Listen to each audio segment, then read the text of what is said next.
Hey everyone, it is Chase Chappell and welcome to Facebook Ads Expert Mastery. This is week 3, module 4, and we're in high Q optimization.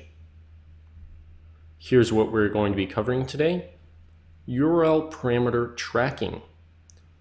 Why URL parameter tracking is important, and then the URL parameter naming conventions we must use in order to identify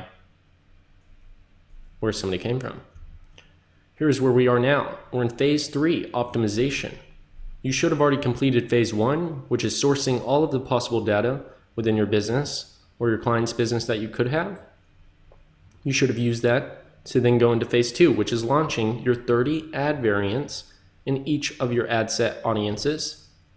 You should now be testing your CBO in ad sets to identify which performing ad set and ad gets you the highest return on investment and the lowest cost per result. And during that testing phase, you will then be in the phase 3 optimization, where you are looking at all of your ad sets, campaigns, and ads to identify which ad drives the highest return.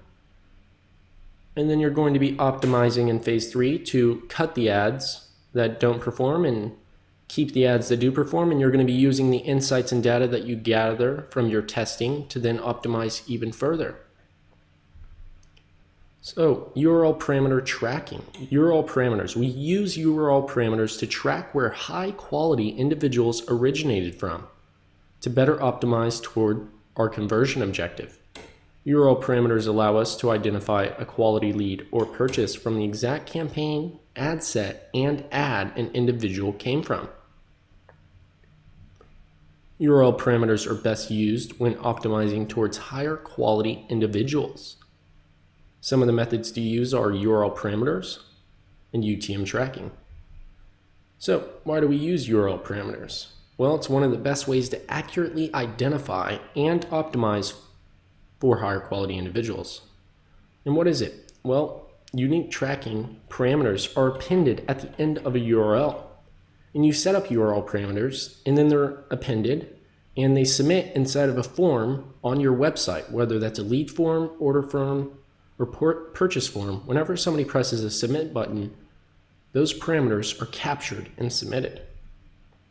And I'll show you what that looks like. I'll use my URL, for example. And so at the end of the URL, the starter parameters are appended. And it looks something like this. It says UTM source equals, and the source is always going to be Facebook, since that's where they're coming from. Your UTM medium, which is your ad set audience name, you would actually input your audience there. In this case, it was a lookalike 1% of page views 30 days for me. And then the UTM campaign, that's your first line of ad copy. Most Facebook advertisers, that's the first line in the actual ad that person came from.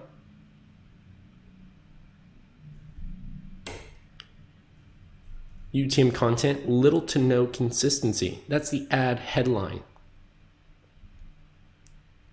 The offer, which is the UTM term. What is the actual offer that you're enticing people to click on your ad for? In this case, it was a proven system. And the UTM creative, office view on phone. That's the actual description of the image or video used in that ad. In this case, it was me in an office with a view on a phone. It's very clear. And why we do this is to gain further insights on our leads/customers to optimize for higher quality individuals. When using URL parameters, we're able to use these strings and parameters to identify exactly where they came from. So you have your Facebook analytics, you know where people are becoming leads. It tells you, it says what audience, it says what ad. But are you able to ask, who's the person, what's the name, the actual name of the person, and what's their email that came from this audience that I'm showing that a lead came from in the Facebook analytics? It's not possible for Facebook to show you that information. It's against policy. But what you're able to do, since you own your own data, is apply URL parameters, where you can use these parameters right here to identify the exact name and email for where somebody came from. And that's going to be able to tell you where high quality individuals originate from, because whenever they purchase from you, you now know the actual source. You'll now know the audience. You'll now know the first line of ad copy from that ad, You'll now know the ad headline used, and you'll know the offer that you used and the exact creative that keeps getting people to purchase. You can see that in your analytics, but you don't know who it is. And so once you know who it is, you can then identify and say, I want more people who are similar to this name and email because they came and purchased from this exact audience. So why we do it is to gain the further insights. And here's a URL parameter report. And you look at the data for URL parameters in your actual CRM or email marketing software. I recommend using ActiveCampaign. There's an actual link below to set this up. And when I pull a URL parameter report in ActiveCampaign, I'm able to see exactly a breakdown of the last 30 days. I selected the field for UTM term you can see at the top. And that means, if we look at our instance, that is our offer. So I tested, 1, 2, 3, 4, 5 offers with different titles. They weren't completely different individual offers. They were just different ways of wording the free offer. So I said get free proven system for the first one, and that had a 42% of people actually became a qualified lead. And in terms of qualified lead for me, that means meeting the income requirements, meeting the requirements for owning a business, meeting the requirements for having an interest in Facebook ads, meeting the requirements of understanding Facebook ads to begin with, the basics. And once they meet all those, they then become quality. And the only way for me to know if I'm getting quality individuals from the actual ads and audiences I'm running is to be able to look at my URL parameters and see where those quality individuals originally came from. And 42% of them came from a get free proven system offer. The other 14% took action, required, please click complete survey email, and then so on and so on. And then I'm able to take this a step even further. I'm able to say, out of that get free proven system, how many people actually purchased? Because that allows me to identify if that offer is really good. Because if everybody might be quality, but if they don't purchase, that's my ultimate determining factor. So I pull a URL parameter lead form submissions report, and I have the UTM creative at the top. It tells me what actual creative each quality lead came from. You can see their email on the left-hand side. I actually know the person. I know their name. I know, I might have spoken to them. I know exactly who they are. I know exactly which creative they came from. I have 2 creatives in this case. It looks like it's office view. That's just an office with a view. And then the other one was me on the phone. Looks like I get more quality submissions with on the phone. And then the UTM medium, which is the audience. I have a page view 30-day feed story only. I have a lookalike of 1,400 opt-ins. I have another page view 30-day feed story only, and then a page view of 60-day website visitors with a frequency of 2. That means they visited the site twice. And then a 1% lookalike page view of 30-day visitors. In this case, it looks like 30-day page views works the best because there's 4 of them. One of them is segmented by placements, the other is not, but they still came from a 1% lookalike page views. So I get more quality customers from page views over the last 30 days. And in my mind, I can rationalize that because it only makes sense. Because in the last 30 days, if I have a lookalike of anybody who visited my site within that time period, well, it's not a very large time frame. It's very recent. That means that, with the recency factor in there, I'm probably getting more quality individuals because it's recent. Now, if I'm doing a page view of 60-day, well, that's a longer time span. People start to become less qualified over a longer length of time. That's why I inputted the frequency factor of 2, which means they have a little bit more relevance to them. They visited twice, which is why this person might be a quality lead. And then I'm able to look at my UTM content column, which is the actual ad headline in this case. Little to no consistency. How I get 3x, 5x, little to no consistency, how I get 3x, and then how I get 3 to 5x 2 more times. In this case, we have 3 ad headlines that got a quality individual from 3x to 5x. We have 2 that came from little to no consistency, and then we have 1 that came from how I get 3x return on ad spend. It looks like I get more quality individuals from how I get 3x to 5x. So you can already tell from running a report like this, I'm able to see exactly where the quality individuals are coming from. UTM campaign, that's the first line of text in the actual ad. Long consistency headline, when I started running Facebook ads. long consistency headline, and then 3 more when I started running Facebook ads. So I got 4 quality individuals from that headline. So let's take this a step even further. Now I'm able to look at these emails and say which people actually purchased. Well, the first 4 emails and names, those people did not purchase. And those 4 people, I can already tell they looked at the Office View. That's an ad creative that didn't work. And then we have Office View on phone at the very bottom. These 2 people purchased. And what's interesting about this is you can see they both had Office View on phone. They both came from a 1% lookalike page view of 30 days. They both came from how I get 3x to 5x return on ad spend. And they both came from the first line ad copy when I started running Facebook ads. And you can see above the no purchase. There's one factor that is always missing in this that made somebody not purchase. In this case, if you look at the first row, it was Office View. And then it was also feed/story, little to no consistency and long consistency headline. All 4 of those are not present in the purchased at the very bottom. So that makes I realize that somebody doesn't purchase. So that gives me more data and insights that I might optimize my ads towards. You look at the second row, Office View on phone. Well, that person did see the same creative as the people at the bottom who did purchase. So why didn't he purchase? Well, if you go to the second column, UTM medium, we look at the audience. He came from a lookalike audience of 1,400 opt-ins. That's a lookalike of anybody who became an opt-in. There's 1,400 of them that a lookalike was created on. That could be the reason why he did not purchase. It was that audience, because he had the same how I get 3x to 5x, and he had the same campaign, which is when I started running Facebook ads. So the only reason this person might have not have purchased was literally because he came from that audience. And this is a factor that determines whether or not somebody purchases or not. It's all based on behaviorals and the things they click on. So even though he might have used the same ad creative, the same ad headline, and same ad first line of text that he clicked on, but since he came from that audience, he didn't purchase. We can go to the third row now, Office View. That's the first one that wasn't Office View on phone, so that could be the reason why he did not purchase. He also saw the little to no consistency and long consistency headline. This is the second time now that the exact same audience, exact same content, exact same campaign, and the exact same creative for somebody who did not purchase popped up twice. So I might go back to my Facebook ads and decide, with this information, it looks pretty clear to me that nobody's purchasing from that creative, that specific audience, that headline, and that first line of text. So I'd make the decision to cut the ad.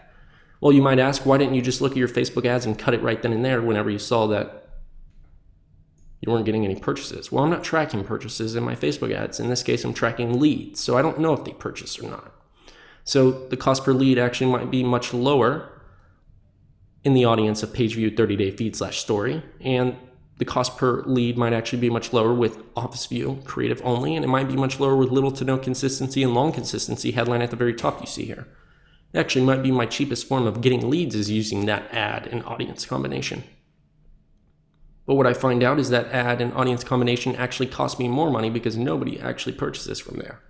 So even though on my Facebook ads it says that's the lowest cost per lead, well, it's actually the highest cost per purchase because nobody purchases from there. So therefore, I would actually decide to cut that audience and ad, because even though it might get really low cost leads, well, it doesn't get really low cost purchases.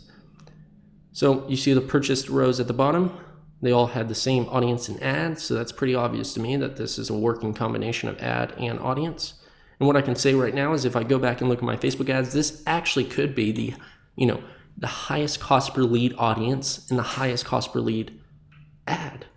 And you might think, without using URL parameters, well, I ought to cut the highest cost one. But if you use URL parameters, even though it's the highest cost per lead, it might be the lowest cost per purchase. And you would actually decide to keep it. Even though you're paying a lot of money per lead, well, you're not paying very much per purchase. And that's all the difference because your return on ad spend comes from purchases. And that's the benefits of URL parameters. From using URL parameters, we gained much further insight on the leads who became customers, and we now know exactly which ad creative, audience, headline, and copy that drove higher quality individuals. Once again, I recommend using ActiveCampaign. You can use the link below. If not, any CRM just about has this. I've tested this on over 10 CRMs and email marketing softwares. You just have to go to their support and you have to search URL parameters or UTM tracking and form, and you just set it up in your form, and when it submits, it will submit the URL parameters inside of that form that the person came from that ad.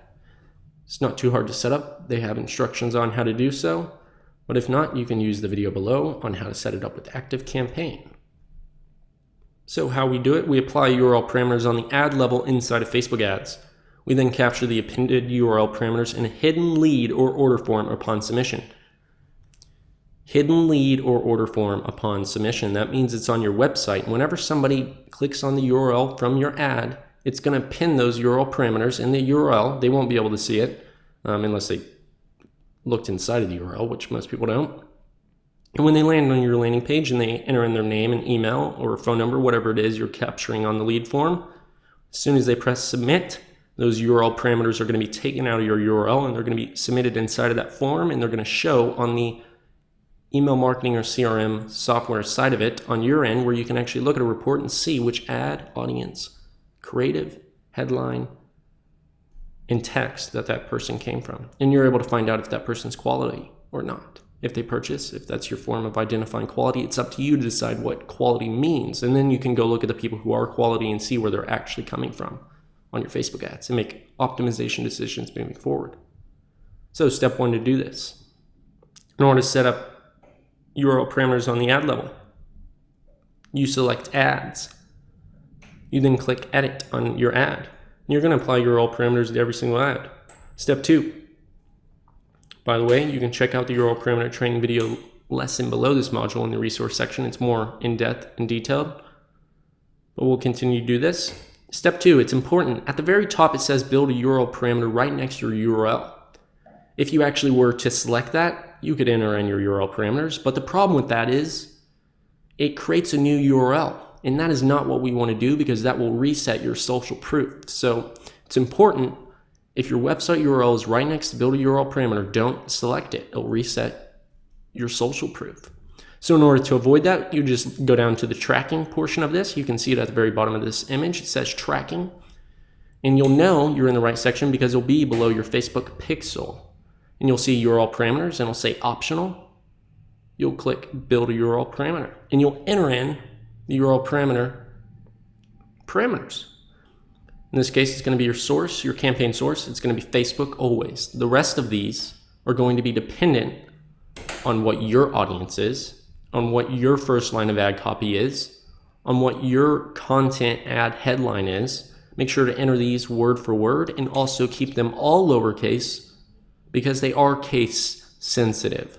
And then you're going to hit add parameter and you're going to type in UTM_creative and you're going to do that in all lowercase. And then you're going to input in the value on the right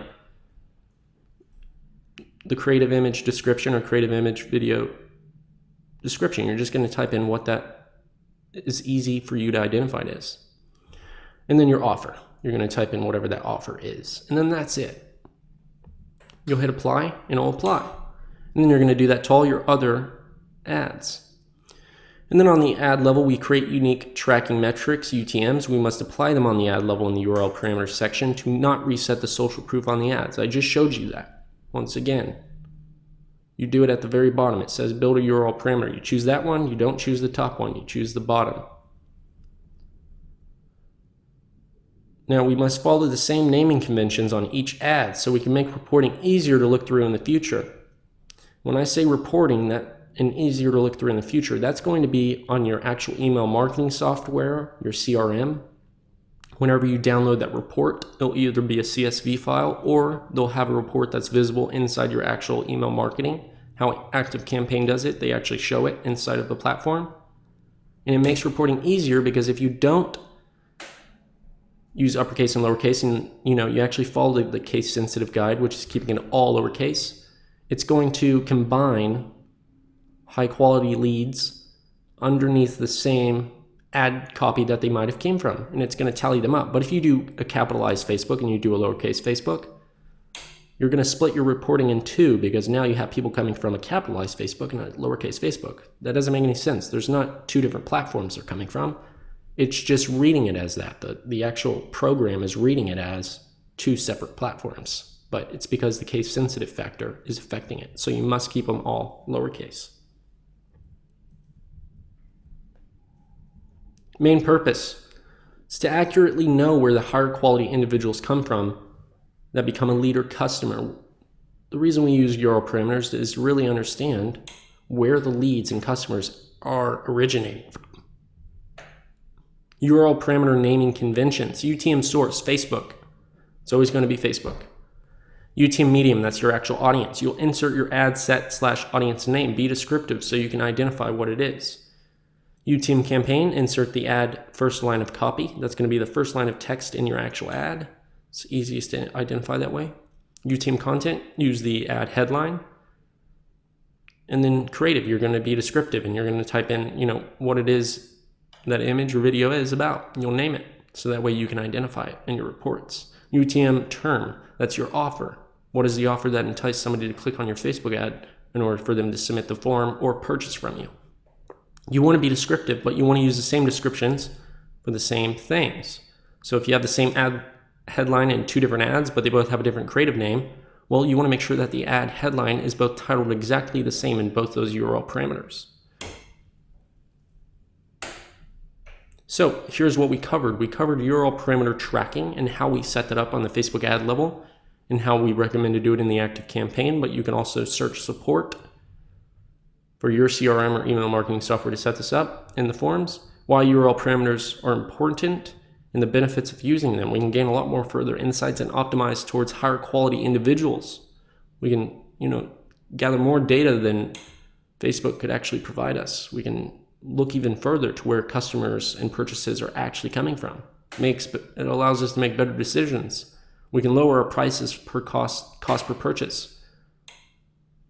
And we can even use these data and insights to allow us to make faster decisions and better decisions that most of the time we couldn't always make with Facebook ads. And then the URL parameter naming conventions. They are case sensitive, so it's important to use the same URL naming conventions every single time in the parameters, because if you do so, it's going to make reporting much easier. So I hope you enjoyed this video on high Q optimization, and I will see you on the next one.